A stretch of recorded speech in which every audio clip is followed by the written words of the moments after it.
السلام علیکم ورحمۃ اللہ وبرکاتہ۔ حضرت سعد اسود ایک جوان قابل قدر صحابی تھے۔ ان کا واقعہ سیرت کی کتابوں میں عجیب و غریب انداز سے نقل کیا گیا ہے۔ حضرت سعد اسود نہایت کالے اور نہایت بدصورت تھے۔ انہوں نے اپنی شادی کے لیے مدینہ منورہ کے ہر قبیلے میں پیغام پیش کیا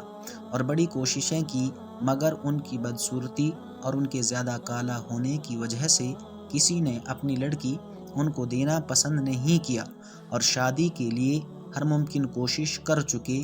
حضرت انس فرماتے ہیں کہ حضرت سعد اسود حضور صلی اللہ علیہ وسلم کی خدمت میں آ کر عرض کرتے ہیں، یا رسول اللہ، میرا کالا پن اور بدصورتی مجھے جنت میں داخل ہونے سے روک سکتی ہے۔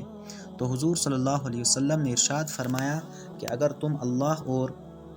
رسول پر ایمان لا چکے ہو اور تقوی و پرہیزگاری کا راستہ اختیار کر چکے ہو تو ایسا ہرگز نہیں ہوگا، بلکہ اللہ کے یہاں تمہارا بہت بلند مقام ہوگا۔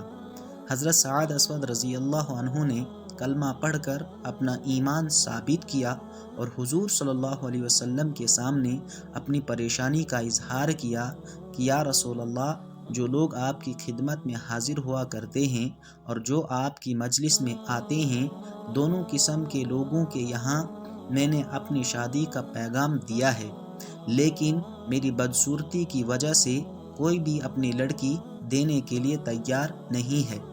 حضور صلی اللہ علیہ وسلم نے ان کے لیے مدینہ منورہ کی سب سے خوبصورت اور سب سے باعزت گھرانے کی پڑھی لکھی سمجھدار لڑکی منتخب فرمائی،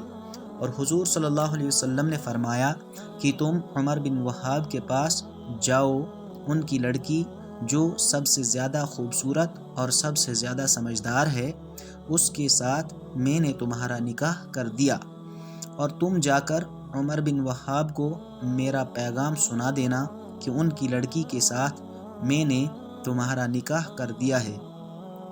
جب حضرت سعد نے جا کر لڑکی کے ماں باپ کو اطلاع دی تو ماں باپ نے ان کو قبول کرنے سے انکار کر دیا اور واپس کر دیا۔ جب لڑکی نے یہ منظر دیکھا تو ماں باپ سے کہنے لگی کہ اللہ تعالیٰ کی طرف سے تمہارے خلاف وحی نازل نہ ہو جائے،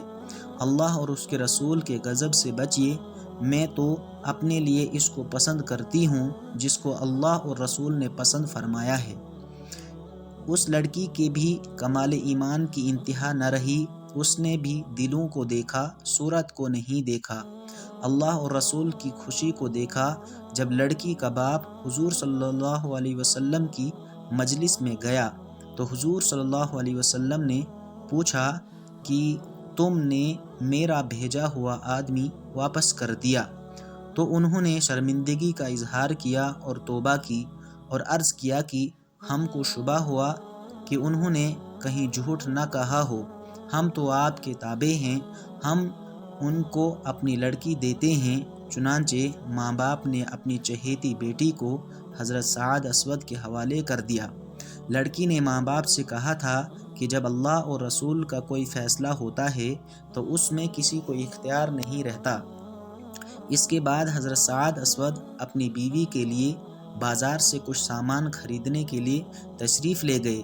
اسی اثنا میں جنگ کا اعلان ہوا تو انہوں نے بیوی کے لیے سامان خریدنے کے بجائے اسی پیسے سے تلوار، نیزہ، گھوڑا وغیرہ جنگی سامان خرید لیا اور جنگ میں جا کر لڑتے لڑتے شہید ہو گئے۔ تو حضور صلی اللہ علیہ وسلم نے ان کے سر مبارک کو اپنی گود میں لیا اور پھر ان کی تلوار اور گھوڑا وغیرہ ان کی بیوی کے پاس بھیجا۔ ان کے سسرال والوں کو کہلا بھیجا کہ اللہ تعالیٰ نے تمہاری لڑکی سے زیادہ خوبصورت لڑکیوں سے آخرت میں ان کی شادی کرا دی ہے، اس لیے کہ اللہ تعالیٰ ظاہری خوبصورتی کو نہیں دیکھتا ہے بلکہ اندرونی سیرت اور قلوب کو دیکھتا ہے۔ اللہ تعالیٰ نے حضرت سعد اسود کو اعلیٰ مقام عطا فرمایا ہے۔ ان کے واقعے سے معلوم ہوا کہ اللہ تعالیٰ کی محبت کا مدار نبی کی اتباع پر ہے، اور جو نبی کی اتباع نہیں کرے گا اس کے دل میں اللہ کی محبت حقیقی نہیں ہو سکتی۔